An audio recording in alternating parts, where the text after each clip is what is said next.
Oh, really, it's a pleasure, really a nice pleasure to see you Oh, live in direct. I am in Paris, you are in Deutschland. Uh, Perhaps my first question will be about everything what happened for you because you come back on stage now, really stage. I see that you did a festival. The first show, really first show you did, it was in Belgium yes, in at Belgium. Alcatraz festival. It was in middle for 15 August. How was it to finally to came back on stage with the real crowd and to see everybody in front of you? It was it was so amazing. It was so great, and people were on fire. They were all so hungry. So we had such a great time. It was awesome. It was like the good old days, And we did a couple of shows, like like they were like people were far away, like drive-in shows, like Kino concerts and beach chair open air. So Alcatraz Festival was the first festival, like a normal festival. Oh, and it felt so good, and it was great. And we just came back from England. We did a festival in Sheffield, Mhm. and Paul Quinn of Saxon, he was a guest Yes. at the festival as well. We played Breaking the Law together because it's a good, song to jam on, and that was awesome. That was awesome, but it's super complicated sometimes to get into other countries. You need all kinds of like paperwork and work permits, and we are all vaccinated, but one guy of our band doesn't want to get vaccinated, so he can't play anymore. It's all a new situation, but we're making the best out of it, and I was so happy to do festivals again, and people were so great, and we were so grateful to rock out again. Like, it was awesome. It was awesome. And it filled everybody up with so much power and energy, and super. It was yes, and you will come back on stage. You will do a tour finally. You begin 13, 20, 23 of October in Linz, and you will be in Paris. And Yes, it was great pleasure to see you again yes, on yes. stage in Paris. It was the 16th of November in the Maroc. How Right. do you feel about this tour that will begin a real tour? Oh, yeah, Europeans. oh, man.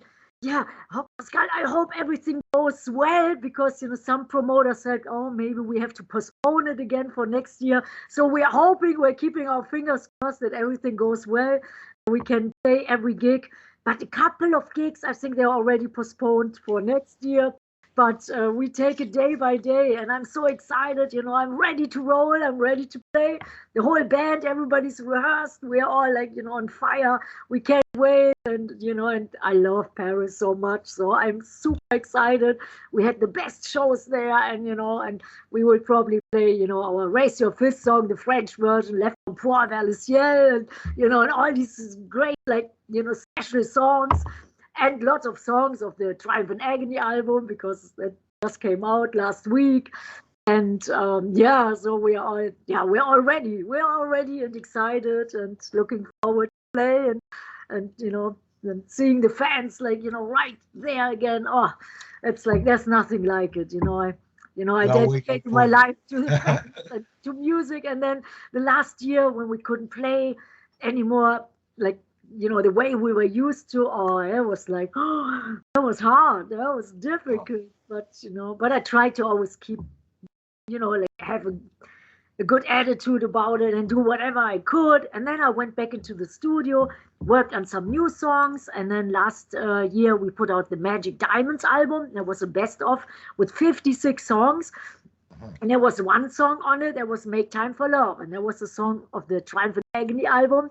And we started celebrating Triumph and Agony album a few years ago, and we recorded a few shows.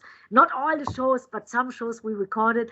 And then this year, when I found out we can't tour anymore as planned, and everything got like postponed, canceled, and I thought, okay, I'll go back into the studio, check it out, all the recordings, and then I found great stuff, and then all the Triumph and Agony live stuff and the visuals, the videos was awesome. So that just came out last week, and I worked on it 6 months. So I was always busy, and that's the key to not get depressed. Like always being busy and thinking of some good things, and in the studio I could always see the fans, on video, on the DVD, and hear the fans, and that was good. So we are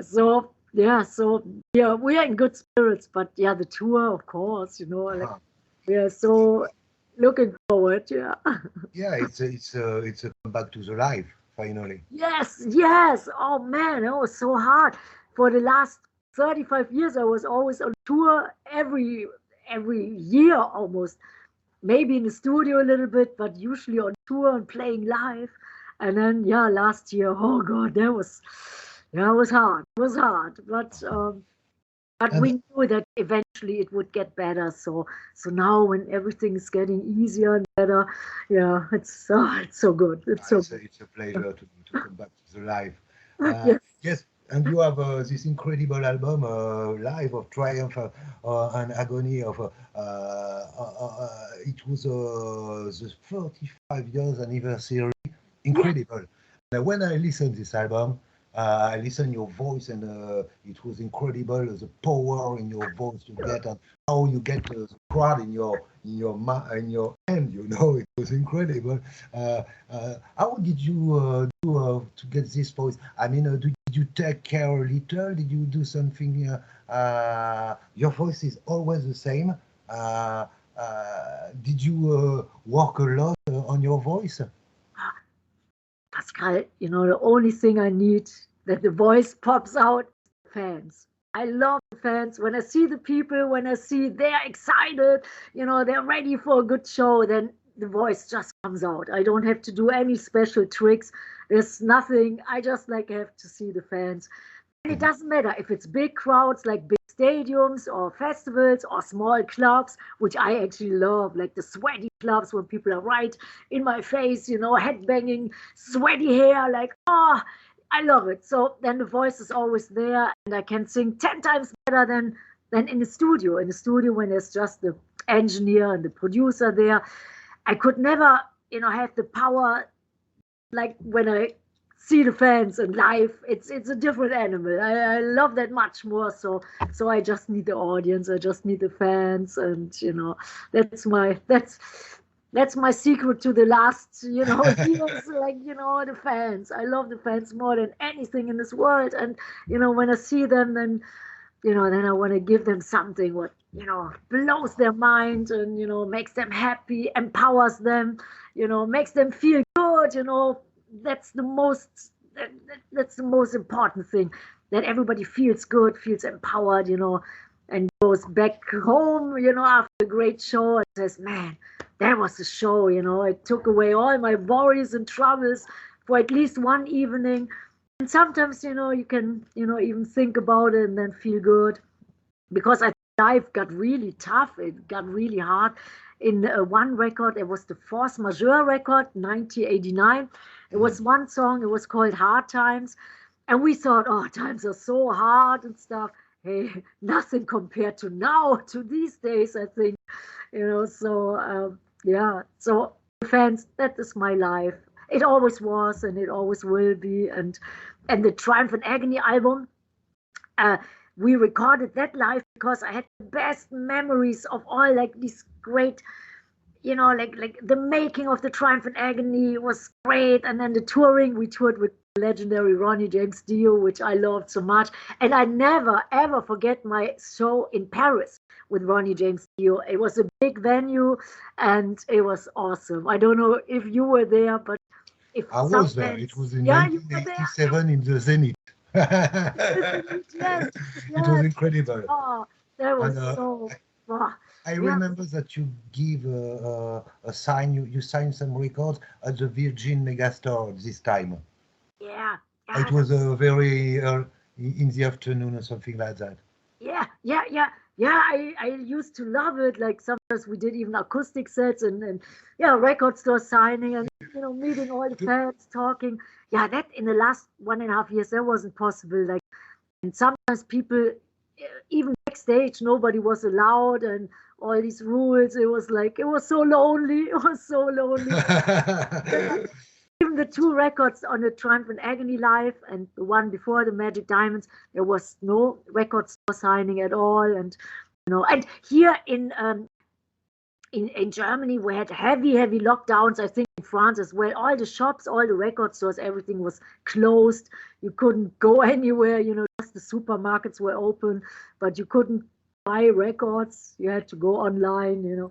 But yeah, so I'm looking forward to do that again too. If when everything is safe, and then Yes, about Warlock. So you choose to this record, celebrate the band with this record, who was a huge success at this time. It was a really very important album for you. How do you explain finally that this album worked so great for the band at this time, into the 1987, something like that?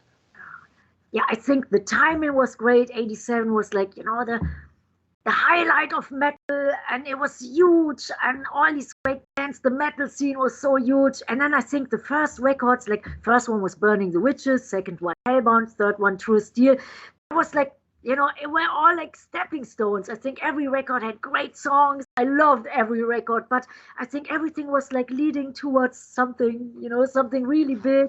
And then our first tour with Judas Priest in 86, that was like awesome. I was a big Priest fan, and then doing this tour, that was fantastic. And so, yeah, spirits were high.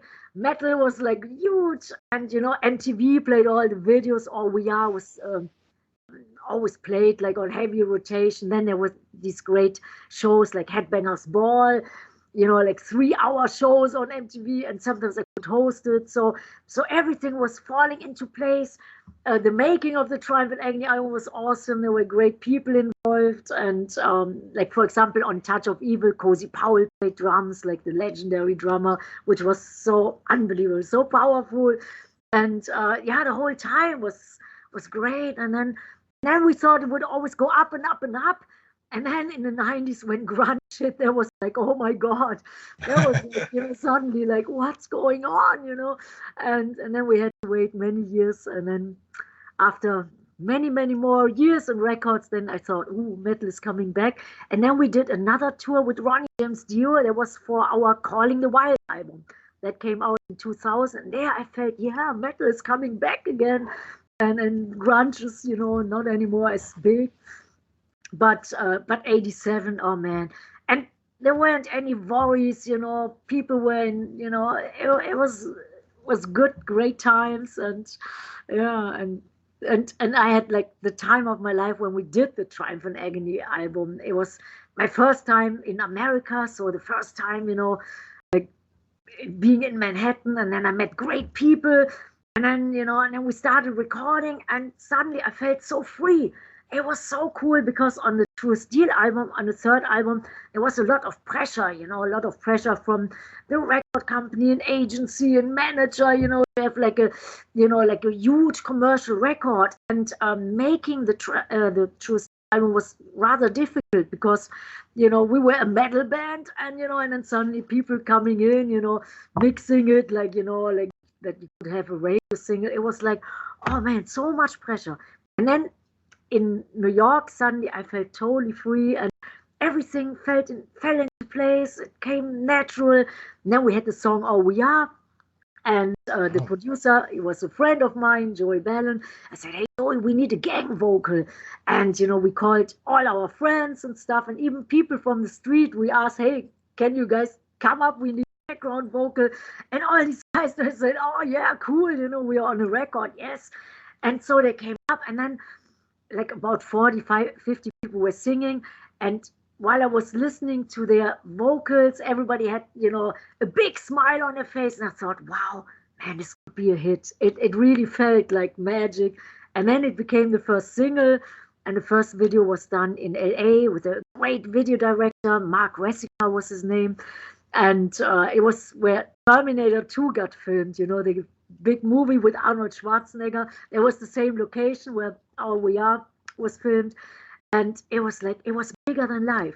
Even video set, it looked like a Steven Spielberg movie. It was like 150 people running around, and you could really tell, wow, this album, this record, and a song like Oh Yeah, and then Für immer, there was the second single that became so huge, and it was it was great. And the tour with you, oh my God, it was all so good times, and yeah. So it was definitely one of the highlights in my life, and yeah. Yeah, and you have on this album you have Cozy Powell on a one-track Touch of the Able. Do you have a remembering about him and about the recording of this track?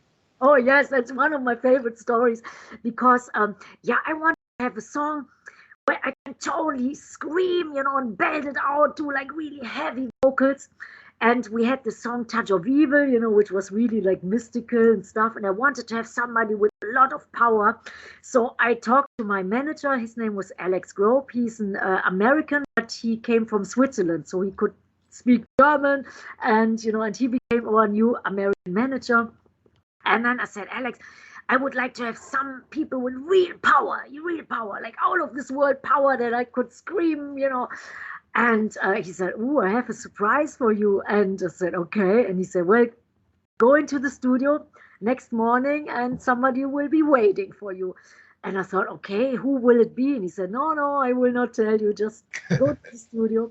So next day I went to the studio and Cozy Powell was there.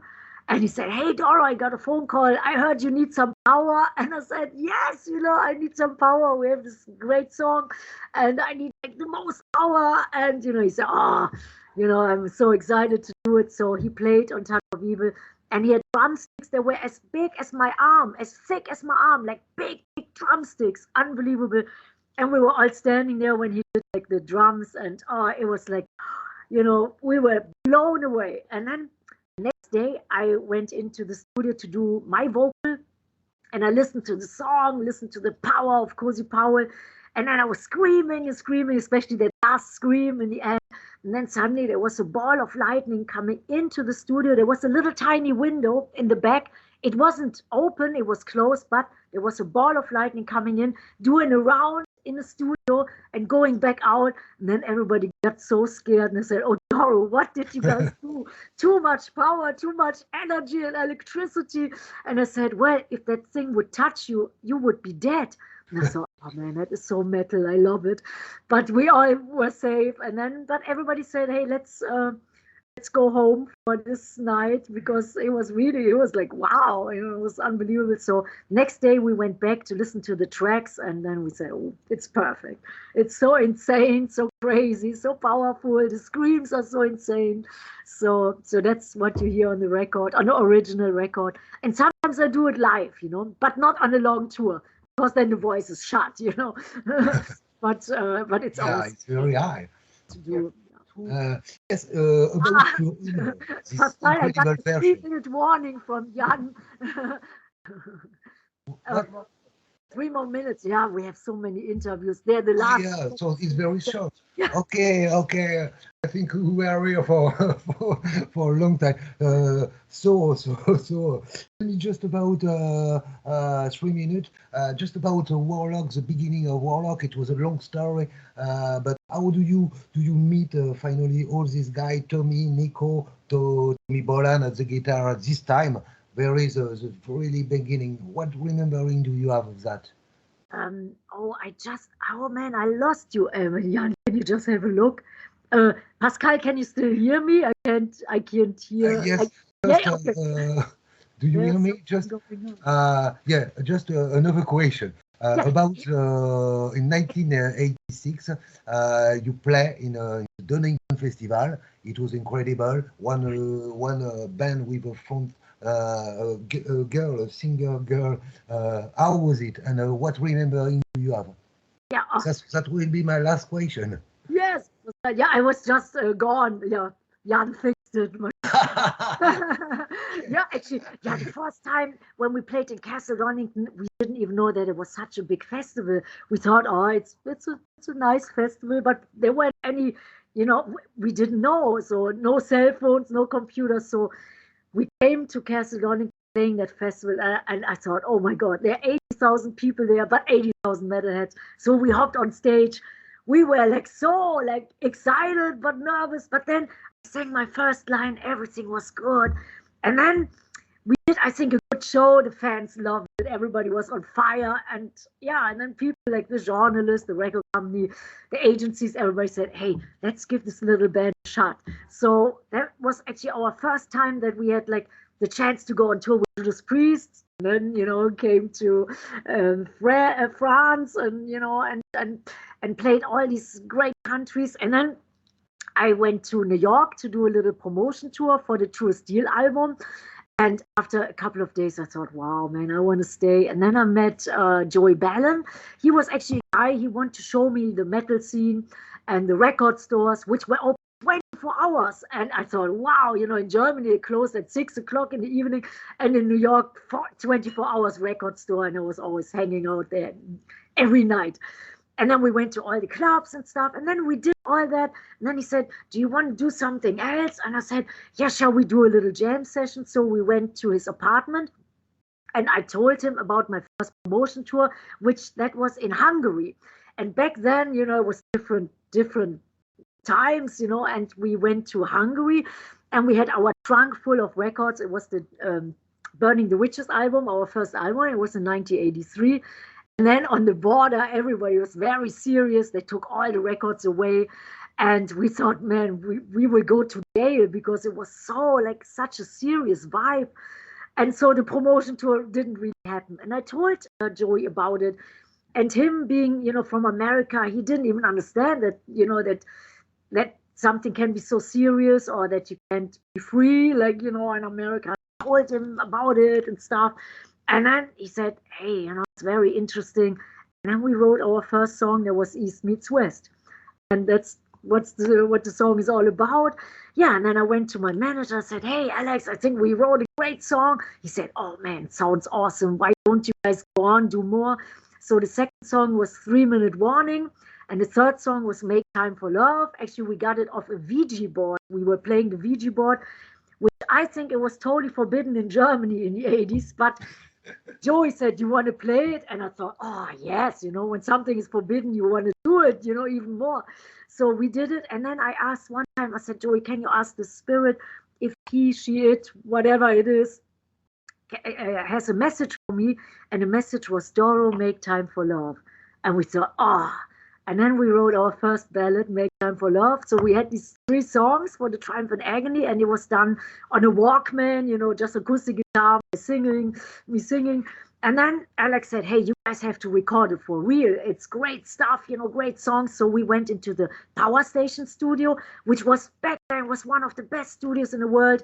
It didn't look like it, but it had good atmosphere, good, magic. All these big bands recorded there. It was awesome. So, and then I said, hey, Joey, I need a real metal guitar player, because Joey was a great musician, like piano player, guitar player. But, there's a big difference between rock and metal. So he said, yeah, I think I have a metal guy for you. You might want to check him out. And it was Tommy Bowen. And he came into the studio, and immediately we hit it off. We had great chemistry. And then we did the whole record together. And we could feel this record had magic. I had a feeling it could be huge. I didn't know how much, but it felt good. So we did the whole record in the Power Station studio in Manhattan, and a little bit mixing in Philadelphia in the Cajun studio. And the last song we did was Für Immer, and that became then the second single. We are the first single. So best memories. And but if people are interested on the lives, on the Triumph and Agony live album, there is a Blu-ray, and then I talk about all these great, stories and funny stories and spooky stories. So it's all on the Blu-ray. So I think for the diehard fans, they will probably really enjoy it. We have to wrap this up. Yeah. Oh, yeah. Seriously. Yeah, Pascal. Last question about your new album. Will be out, I think, next year, I hope. Where do you work a lot on your new album? Do you write? Do you have work and write a lot of songs? Yes. We have 6 songs already, and I think it sounds killer. Anthems, really fast songs, really metal songs, and 2 soulful songs. And so 6 songs are already done. And then next next year it will be out, and I'm really excited about it.